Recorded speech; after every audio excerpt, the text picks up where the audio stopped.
Welcome back to Building Character, where we figure out how to play as your favorite fictional characters in Dungeons & Dragons. Join the Patreon for this character sheet and a whole bunch more, and like and subscribe to be your dad's favorite next time you play. Maybe. Today we're building Diego Hargreeves, number 2 in the Umbrella Academy, but number 1 in all our hearts. At least if you love sad boys who throw knives. And who doesn't love sad boys that throw knives?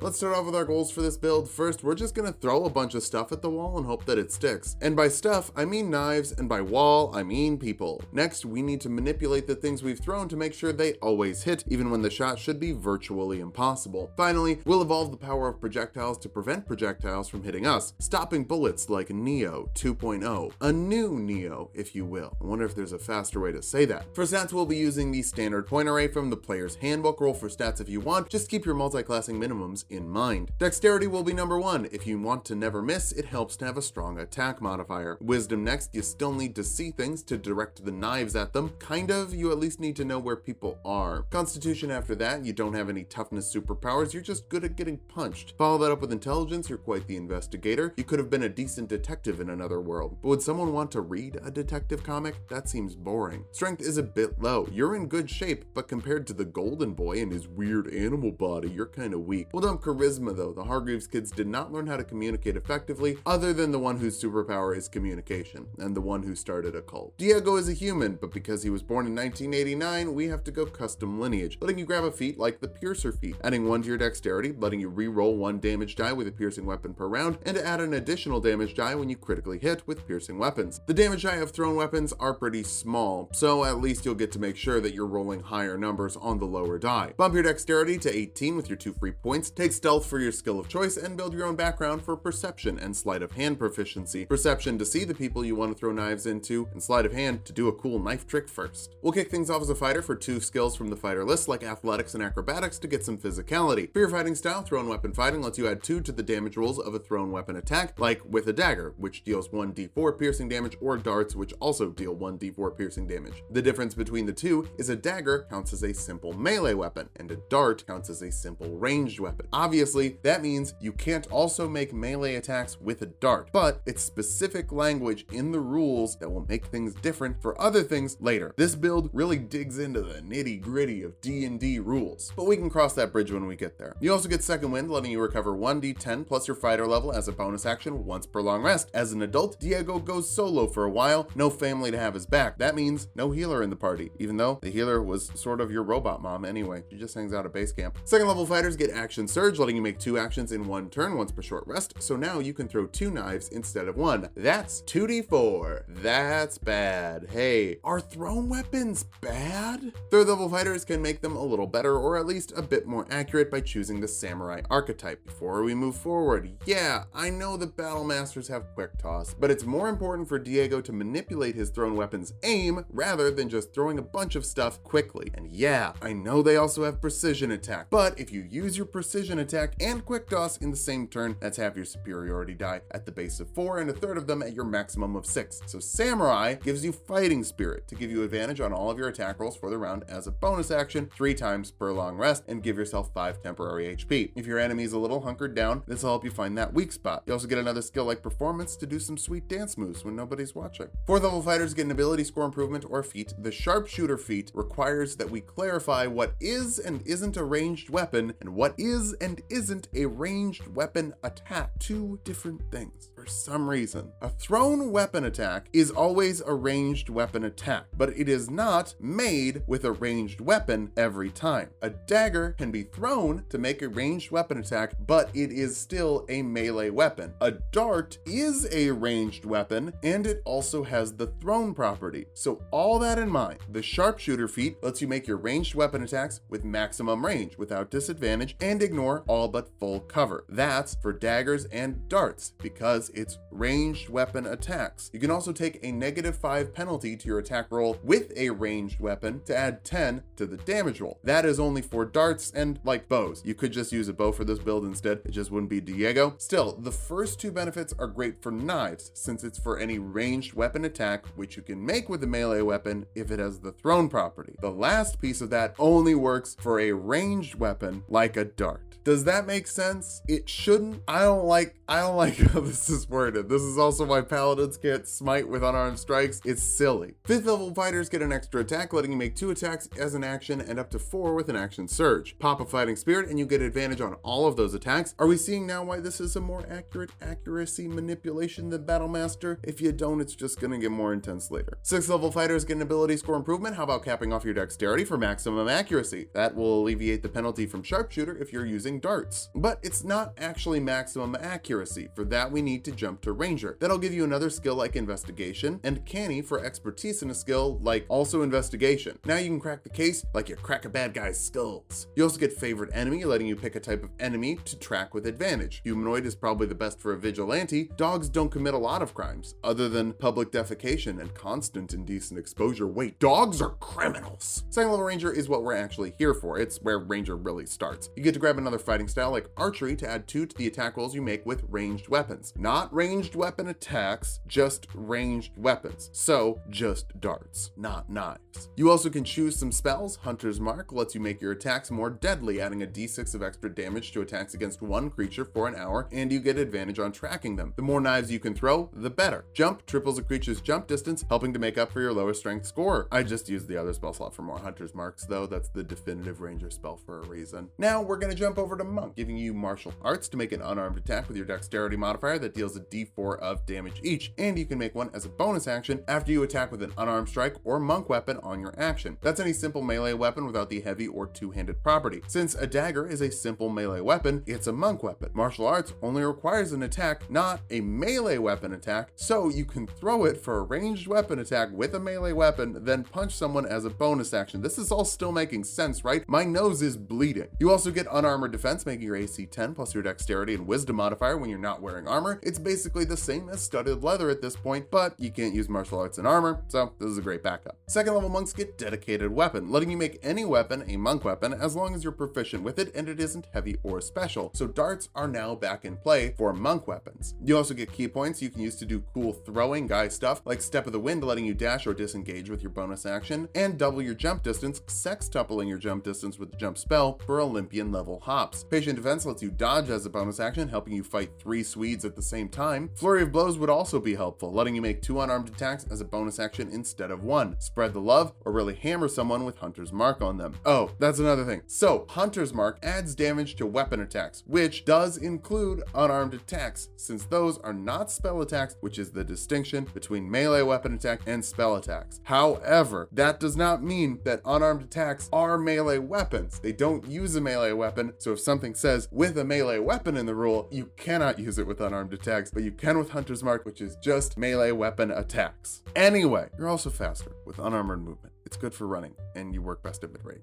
3rd level monks can choose a monastic tradition. Kensei monks get really good with a few weapons. Pick 1 ranged weapon and 1 melee weapon to make Kensei weapons that you can do cool stuff with. Dagger, dart, done. With a melee Kensei weapon in one hand, you can make an agile parry, adding 2 to your AC when you make an unarmed attack as part of your action, blocking with the weapon instead of attacking. Kensei shot lets you add a d4 to the damage of your ranged attacks with Kensei weapons for the round, not your attacks with the ranged Kensei weapon specifically. So you could use your melee Kensei weapon, the dagger, to make a ranged attack by throwing it and add a d4 to the damage. Gods, this is maddening. Calligraphy is great though. You also get calligraphy. You also get Diego's ultra power, deflect missiles, letting you reduce the damage of incoming ranged attacks by 1d10 plus your dexterity modifier, and monk level, you drop the damage to 0. You can even throw it back by spending a key point, and you're really good at throwing. Back over to fighter now. Been a while since we got an ability score improvement, huh? Well, keep waiting. Elegant Courtier gives you proficiency with wisdom saving throws you can add your wisdom modifier to your persuasion checks to get slightly better at talking to girls. They might even try to recruit you into their time travel Illuminati and meet their mom. That'd be exciting. 8th level fighters get an ability score improvement. Grab the lucky feat for 3 luck die you can use to reroll an ability check, attack roll, or saving throw, giving you 3 more opportunities to let you redirect things once again. 9th level fighters get indomitable, letting you reroll a failed saving throw once per long rest. You can even use these on death saving throws, so even if you died, no you didn't. Time travel, baby. 10th level samurai are relentless, giving you 1 use of fighting spirit when you roll initiative if you have none. So hey, use them up. The more advantages you're using, the more chaotic your curve balls, or curve knives, I guess. You could throw balls. Your fighting spirit also gives you 10 temporary HP instead of 5 now. 11th level fighters get another extra attack for 3 attacks with your action, or 6 with an action surge, each of which could benefit from either a Kensei shot if you want to deal more damage, or fighting spirit if you want them to be absolutely absurdly accurate. 12th level fighters get another ability score improvement, and we could grab the quick toss maneuver from 2 different sources, but honestly, Kensei shot will give you consistently an extra 3d4, which I know mathematically isn't worth an extra sharp shot, at least not in 1 turn, but since you can do it every round and you got a bonus action damage buff, bumping your wisdom will be better to help your AC and spare your family another funeral this fast. Mom and dad went so soon together. That's kind of a bummer. 13th level fighters get another use of Indomitable, which pairs really well with Lucky, actually. I know you're supposed to use that to steer your thrown weapons, but it could also be used to get really good at saving throws. 14th level fighters get another ability score improvement. Keep pushing your wisdom higher. Unfortunately, we can't cap it off, but with Agile Parry, you're still going to be at 21 AC. Let's be honest, you're always going to have at least 1 knife in your hand. Our capstone is the 15th level of Samurai for rapid strikes, letting you turn 1 attack with advantage into 2 attacks. With an action surge, that's up to 7 attacks, and if you didn't have to use fighting spirit, you can add a d4 to all of them with a Kensei shot. And also, if you do use fighting spirit, you also get 15 temporary HP at this point, but that's not the good part. The good part's the damage. Let's talk about that now that we've hit level 20 and try to figure out how viable this build is. With 7 attacks, Hunter's Mark, Sharpshooter, and thrown weapon fighting, you can deal 7d4 plus 7d6 plus 119 damage with darts to a single target, or around 154 with median rolls. If you didn't have to use fighting spirit on that, you could add 7d4 more with Kensei shot for around 168 with median rolls. With darts. Pitiful little darts. You're also great at finding people with tracking advantages on humanoids and expertise in investigation to search for clues. Finally, you're consistent, with a lot of ways to reroll your attack rolls, ability checks, and saving throws. For weaknesses, you're really good at throwing stuff. That's not bad, but it's kind of all you do. Also, you could do all the cool stuff you're doing with darts with a longbow instead and deal way more damage than the darts d4. Finally, you don't have any magical damage, so if you run into some thicker skinned enemies, that could be an issue. Thankfully, most people trying to end the world are just people, or aliens, or time travelers, but they're all soft. Throw knives at them. It's cool and you're cool. Who cares what your dad thinks? He sent his favorite kid to the moon. Just watch out for fancier villains, or your cha-cha might stop being so smooth. Thanks for watching. If you like the video, subscribe for more. We make 2 videos every week. Join the Patreon for this character sheet and a whole bunch more, and sub to Tulok and Mango for more Tulok fun.